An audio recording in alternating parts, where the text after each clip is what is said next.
Hello, welcome back to Monster Train. Today's episode comes to you at 3:30. I wasn't doing anything interesting today, it's just later in the day. How you doing? I'm doing fine. Thanks for asking. Time to do the old train. Time to punch in, you know? I've noticed lately that a lot of times I feel like, first of all, we're Little Fade today, so it should be a nice and a nice easy day today. But I've noticed lately that I feel like I can't I never play another game at the start of my day before Monster Train. This is always the first thing I do now in terms of playing a video game. I yeah, like what did I do today? Well, I watched a few YouTube videos that I've been waiting to watch. So, that's all. That's what I've done today. And I was like, all right, time to start playing video games. Let's play Monster Train. This way I never fall behind anymore. It's kind of good. Kind of good. Anyway, hope you've been well. I'm doing fine. Don't forget to like, comment, subscribe. Let's get going. Exile Melting Umbra. We got Double Barrel, Shadow, Sap, Draft, Perils, Mortal Entrapment. A little fade run that starts with Draft is a good day. I'm gonna make a strong assertion here with my first relic pick. You might not think it, but there is a strong choice you make here. If you pick Jackstrips, you're closing off one little fade path, and I will pick it. I think it's good, but you're saying I'm not playing Little Icarus today. And you know what? Hey, I'm not playing Little Icarus today. There, I said it. Gonna follow the usual protocol. I will not take the trial, probably. We do have draft. I'll skip the trial. The last few fade runs I've played, we have done I would say the logical, not the logical, sorry, the not boring but bad lines. So in today's episode, I'm going to play the boring line, given the opportunity. Sorry, I missed an ember, took an ember drain I didn't need to take there. That's okay though. Had to kill Fade, which is what I did there. Had to go ahead and drop Fade down so that she can die. Oh, hey, I missed a collector. Terrible play. I should have actually gone for that. Where are my train stewards? And my drafts. Wow. That's okay. We will play down here. This guy's going to burn out. But yeah, I've done a lot of like playing suboptimal lines. Like basically I've done a lot of not playing Firelight when offered the greatest Firelight start you've ever seen in your life. And so I'm going to not do that today. I'm just gonna, if you give me a good Firelight starter, I'm not gonna skip the good Firelight unit. I think last time it was Steel Singer I played. We don't need draft, we already have two. Although I could just play, realistically, you could play this run as like 4 drafts with self-infuse. The problem is that they die, and I think that that is a pretty big problem. I'm gonna pick Dripfall. A little bit of utility sounds good. A little bit of space here sounds good. Although Antumbra Assault is also really good here, if you're so inclined. So basically what I'm saying to you is I'm going to pick Lady of the House / Lady of the Reformed, given the option here. Yeah, sorry, it's not very exciting, but it is extremely free as a winning line. Give a plus 25 to Lady of the House here. I can reroll. Yeah, okay. I mean, I apologize, but also, you know, I've done my time. This run is basically over, I would say. I know it's kind of early to call it, but I don't know, man. I really struggle to see this one getting away from me. It's interesting, I think, because I didn't need to take space now in hindsight. It's interesting because I don't know. I guess it's not really that interesting overall, but I think it's interesting to look at it and say, yeah, like this is over. We won. It's 100% done. I think that that's interesting. But also, it's interesting, I guess, to think about the difference maker between playing an exciting run and playing a run that wins. Ultimately, at a certain point in time playing Monster Train, Little Fade becomes not conducive to like entertaining runs, I guess, because 1 in 3 passes of Little Fade is just, oh, I've played this run 100 times before. I don't really mind, but you know, I'm also here to make fun, interesting content, and I think that Little Fade is a little bit of a problem when it comes to that. But like I've said in the past, not every run can be your cool guy Shadow Eater kills the world run, you know? And that's fine too. You gotta have every now and then, because I've asked before many times, hey, how do you guys feel about me skipping Little Fade? And the resounding response is, I would like to see Little Fade be played. So, hey, you know what? I got no problem with it. I really don't. But okay, that was not worth it. That was horrible. This took 25 for hammered chest plates. Oof. Terrible trade. No, I have no problem with playing Little Fade and playing Firelight every now and then, but you know. I guess I've been doing a lot of going back and forth between I want to make what do I want to do, I guess, in terms of the runs. Do I want to play like exclusively exciting fun lines? Well, no, not really, because when you try to force the wackiness, it becomes less wacky, I feel. You know, you try to force the crazy stuff and you just end up dying a bunch. But on the flip side, this is episode like 700 of this game. Somewhere in that range. So we're bound to see some repeat runs and some repeat plans. And, you know, whatever. That's ultimately where I stand on it. Whatever. It's fine. I don't really mind all that much. Do you? Probably not. Probably not. I got nothing really exciting to talk about, though. I will not go like full disrespect against the game here. I will try to take some time to talk out the lines and all of that, I guess. That's what we can do here. We can talk about the game plan overall. I mean, the game plan overall is pretty simple. Little Fade does a lot of heavy lifting, as it turns out. But the downside, of course, is her burnout application. So the hard part of this run is not actually... So there's two considerations, I guess. We can start there. Little Fade gives a lot of attack, and she gives a chump blocker on the floor. What she doesn't give is survivability in any sense. Umbra Stone is fine. I actually don't know if I need it. I guess I can take it because I'm going to pull every card out of this run. Paraffin Enforcer would have been okay as well. I go draw. The thing that this... So let's go through each of the steps as I'm walking through this run, shall we? I'll talk about this draw in a minute. Let's talk first about what Little Fade is good at and what Little Fade is bad at on Firelight. This is where we'll go with this run, instead of me talking about what's going on around me lately.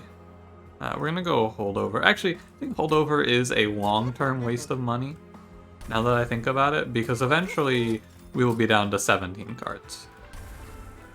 So, where was I? Yeah, so what Little Fade gives us, and you'll see this illustrated better here, is a lot of attack on her extinguishes. She gives you 12, and then I think it's 25 after this. I was going to go look at the logbook, but that's fine. So she gives you all of this power. What I do need to do as well is I need to make sure I take enough packed shards here. Oh, I should have gone to the duplicate. Oh, that was a terrible mistake. I went to the magic shop thinking, oh, well, I'll just grab some health and money. I should get the duplicate. It won't make a big difference because I have Trample Stone, but, you know, it's fine either way. So hang on real quick, let me count. 65, I'm at 80, so I need to take 2 10s. The 2 10s are going to be Purge Stones for sure, given the opportunity. So Little Fade gives us a lot of HP. Or not a lot of HP, sorry. She gives us a lot of health. What the fuck is wrong with you? She gives us a lot of attack. Hello? Oh my god. Alright. Alright. Okay. Little Fade gives us a lot of attack. She gives us great damage, and she gives us okay survivability because she gives 5 attack per... or 5 health per round. I'm not okay. She gives 5 health per round when she dies, and she also acts as a chump blocker. However, what you will probably know if you're an astute Monster Train enjoyer is that 5 HP is extremely not enough HP. Like, severely not enough health for Little Fade to be enough on her own. And what she gives you is, the downside or the drawback is 2 burnout per turn applied to your units, which is bad because what you would prefer to do with Little Fade is pick a unit like Horned Warrior and just play on Horned Warrior nonstop. However, you can't easily do that because burnout at 2 per round, you're only actually gaining 1, basically. So like, Because on the first turn you play it, you add 2 burnout to your floor, and then 1 ticks down immediately, so it's like 1, and then 2, and then 3, right? So in Relentless, you're not stacking up a whole lot of burnout. So what ends up happening is you just play this sort of a plan, where you pick a unit with a strong burnout base, like Lady of the House here, and you pick Draft, who gives you a free multi-strike and +1 burnout. +1 burnout, usually very bad, very good here. I actually think that... I will skip here. I actually think that this whole ecosystem of cards is really well designed and also really, really, like, strangely designed, because it's...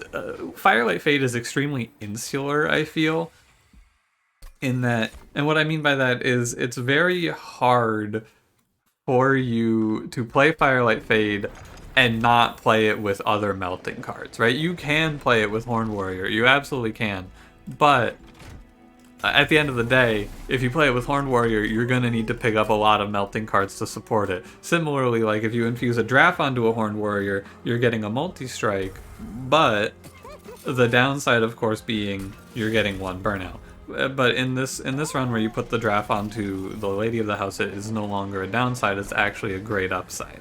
Which is an interesting little shift, right? In the right case, it's good. I'm probably just going to skip this in its entirety. The buff effect is minimal. You could take the heal, but yeah, I'm going to skip this. I don't want this card. Anyway, so the way that we mitigate the weaknesses of Little Fade, remember the strength is that she gives you huge, huge, huge damage scaling, and huge damage scaling is pretty much all you need to win a run, except for the other parts of the run that you need to win the run. The big 3 are... so in the pre-DLC days, the big 3 were how do you win Relentless, how do you kill backline, how do you kill double heavies, right? In post-DLC... I'm okay here. In post-DLC days, it's how do you get enough damage to clear waves? And that's a bit of a loaded question because there's a lot that goes into it, but it's things like you need enough hits to kill 3 heavies, and you need, yeah, I guess just enough damage. Like, you need enough hits and enough damage spread amongst those hits, I guess is how you could think of it, to kill 3 waves. That's the first question, or to kill 3 heavies. The second question is how do you kill mini-bosses, and the third question is how do you live the high damage output. What the hell? This guy actually survives this? That's crazy. I bet if I play Morsels, they'll kill. Yeah, thank you, Morsels. Very cool. That's wild. The guy had a lot of HP. Anyway, this is a lot of talking. What I'm eventually going to land on as the closing argument here is what you do in this run is you pick a burnout unit, either Lady of the House or Lady of the Reformed. It does not matter which one, because they both have similar base survivabilities. I guess I should play the Morsels. They have similar base survivabilities, so Lady of the House and Lady of the Reformed will live a similar amount. And base damage doesn't really matter because Little Fade gives an absurd amount, as we've discussed so far in this discussion. And so we get Lady of the House, you give it a multi-strike or 2. 2 is ideal through Draft, but sometimes you won't see your Draft. And then you play... I can play Morsel here, Fade behind. Then you pick up some sort of survival plan. Stealth Tomb or a heal card are my personal picks for strong options here. And then you just heal the front unit. Purifying Cleanse is good because of the burnout extender as well. You also need a little bit of burnout extension usually. I like Purifying Cleanse. One Hollow Drippings also does it. And you put all of this together for this run. And now, as you'll probably notice, I have been explaining this for an extremely long time. So if you found yourself struggling with Little Fade, you should not go, oh, what am I doing wrong? Because the unit is actually not easy to play. Quick aside here, I'm not going to pick Commemorative Spike because I don't want to... They are cardless, so they don't go in the Reform pool. The problem is I don't want to give Fade 6 HP. Because we want Fade to die every round where possible. Flicker's Liquor is fine. Fade's first blade is cool. Oh yeah, here's the big ticket item, Wax or Snuffer. Just go do some digging through your relics until you hit that bad boy. But yeah, that's the basis of the gameplay in here for Little Fade. This ends my long dialogue about it all. I think that's pretty much everything I want to say. And if you do everything that I've said, you'll end up somewhere around here with Little Fade and a massive multi-striking unit. I was gonna say, oh well, I don't want to play Purifying Cleanse and mess with my spells, but I'm really not going to. This is not the in-camp fight. I pranked myself. I didn't actually look. I saw the white outline and I went, oh yeah, I know which one that is. This is not that one. Anyway, it comes down to, it took a long time for me to actually grasp how to play Little Fade. I think Little Fade is not easy. But once you get used to her, she's very easy, pretty much. Oh, not the Daze Shard. Oh, not the Daze Shard. And all 4 primitive molds. Wow, this is a disaster. Well, I can't just daze that way. I can't daze and skip that turn. That would kill me. That would be really bad. I'll be okay, I'm sure. Well, I would like to draw... Are you taking damage? No, he is not taking damage. Does this proc Jack Strips? It does. I don't know why I knew that. Because, like, when he's moving around naturally, it doesn't, but that does. Extremely strange, but... I guess off the top I knew that to slide in this Mortal Entrapment. I think that matters because my Lady of the House took a lot of hits and I missed a Fade turn. So while we're here, we can fix the questionable survivability with 7 Dazed and just take home a nice easy one here. Not too bad. I should have 2 Lady of the Houses at this point, but I do not because I forgot. Intent on Death is good. And draw. So now that I've done all of that base explanation, we can talk about why I take double draw with Little Fade. And the answer is because this is a deck that just needs to filter through to its 5 cards that matter. This deck has, I guess this deck has 5 cards outside of draw priority that actually matter to me. Those cards are Primitive Mold, Primitive Mold, Primitive Mold, Primitive Mold, and Primitive Mold. In order. And so, plus 10 piercing. The next ring is also a temple. Can I take plus 10 piercing? Yes, so I will wait. It's fine. Okay. Anyway, yeah, so you take the other big strength, I guess, before I go into talking about why we're taking draw, which you can guess, it's basically just draw filtering. The other big thing though that you have to really grasp, other than draw filtering, because like, hang on, in the middle of starting that discussion, I lost my point. Hold on, I gotta think again. This trial is weird. I think I will not get hit, so I think I'll be fine. What was I gonna say? I was talking about. Oh, I remember.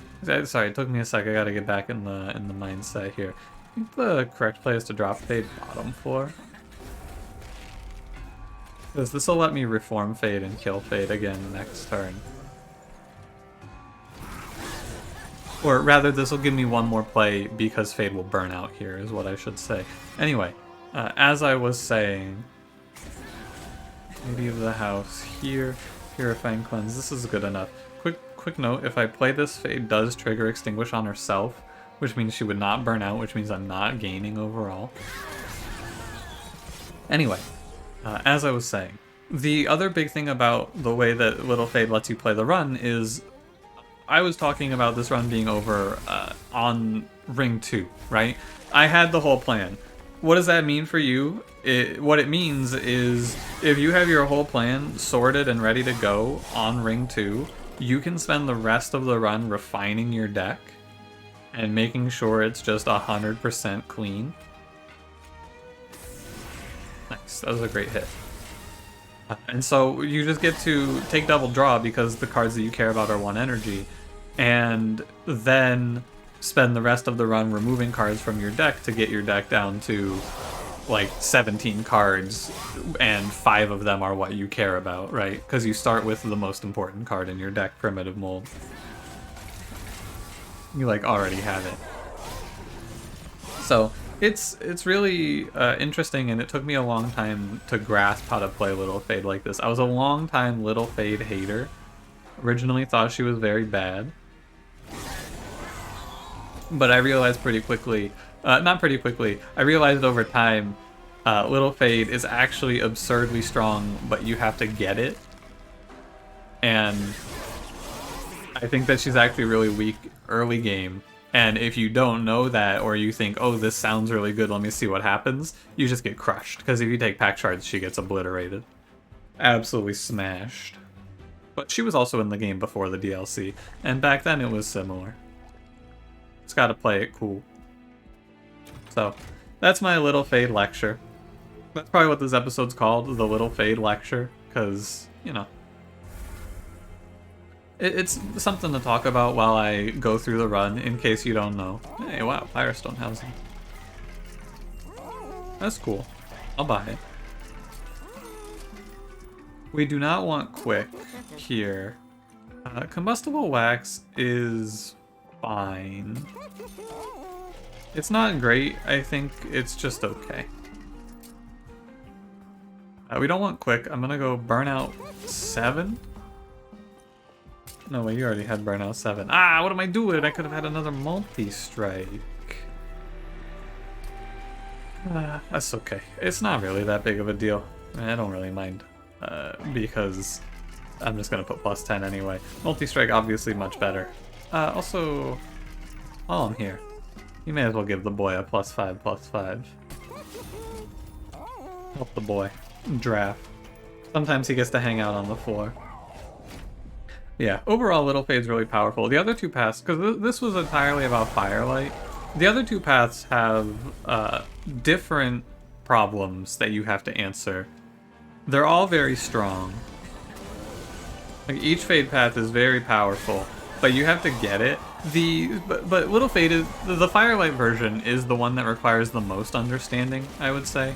The other two paths are easier and more straightforward to grasp, right? Spike's Fade is you have to kill things. You have to let Fade kill things, and that's not always an easy task, to be fair.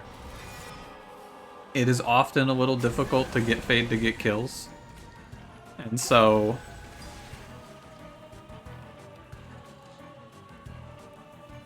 do this. It makes very little difference, I think. And so Spike's Fade is the one where you're going to want to wait as long as you can to take pack shards, though, to keep the enemy HP much lower. Because if Spike's Fade is fighting enemies with way higher health points, she's not dying and getting kills as efficiently. However, a long time fastest run on record for me was a Spike's Fade run that started with Welder Helpers, and yeah, that run went over very quickly. This is a play to guarantee me Mortal Entrapment here. I think it matters just to be safe, you know? Just to be safe here. There's no, I know I'm doing 1583, there's no reason not to take the safe route. Adding a morsel to the Reform Pool, it's not gonna hurt me. It's not like I'm gonna lose if I miss Little Fade on this turn, which isn't gonna happen. And so it gives me a little bit more time to draw into Purifying Cleanse and just get everything nice and sorted here. It's not a bad idea, you know? But long time fastest run on record for me was Welder Helper start with Spike's Fade. That run absolutely steamrolled. This shit was wild. It was like a 23-minute run, I think, while I was talking to Twitch chat. It was very fast. And all you do is you play Little Fade, you play Welder Helper on Little Fade, and that's it. And the way it ends up working out is you pace the enemies so you reach a point where every enemy dies to the spikes, and then it snowballs out of control. It only really gets out of control. Spike's Fade really gets out of control based on combats, which is why I think there's the most variance. There are combats that she has a lot of trouble with, but you're like one party boy or one clergyman combat in the early game away from having a run snowball. And then, lastly, while I'm talking about all the fades, you have Endless Fade, and that champion path requires absolutely no input from you whatsoever, because it's quick endless and she gets a ton of attack. You literally just play her on a floor and then get benefits. Like, that's the whole play. You play her, she hits an enemy, she dies. You play her, she hits an enemy, she dies. You play her, she hits an enemy, she dies. Eventually she's doing like enough damage to one-shot heavies for you. And that's your champion. Not all champions have a power level of I kill entire like wave front lines in one swing and then die. Only 9 damage. So we're gonna Intent on Death on turns where basically you want to play Intent on Death on the turn where Fade doesn't die anyway, because that's adding 1 to your number of times Little Fade has been played effectively. 977 already, huh? That's quite a bit. Here, I want to play Mortal Entrapment. I don't think I really need to, but I'm gonna play it anyway. Like I said, may as well be safe, right? This is gonna be a fast one anyway. A lot of times I will end up walking it back and I'll go, oh, well, I could see a way that this run could get away from me. Let's make sure we cover all our bases here. There was never a doubt in my mind. You show me Lady of the House, you show me Firelight Fade, you show me a draft starter. I'm pretty sure that's all you need to win a run of this character. Truly, I think it's all you need. I can Drip Fall and get 156 health off. And then I can play Mortal Entrapment for enough for lethal here. It's a little trick to get you a 1 turn sooner lethal. Well. See you later. And ultimately, when you get right down to it, every now and then we're gonna have a run like this, right? It's fine. I don't mind. And as you guys have told me, you also don't mind. So, not every run has to be the crazy, wacky, silly, 40-minute hard thinker. Some of them can just be, here's a freebie, thanks Little Fade, have a nice day. Hey, and you too, you have a nice day as well, thanks for hanging. It's been a pleasure. Just real quick scroll through the cards and we can get out of here. Accuracy, symptoms, moreover. Thanks for watching. If you enjoyed, don't forget to leave me a like, subscribe if you want to see more, and I'll see you in the next one. Have a good one.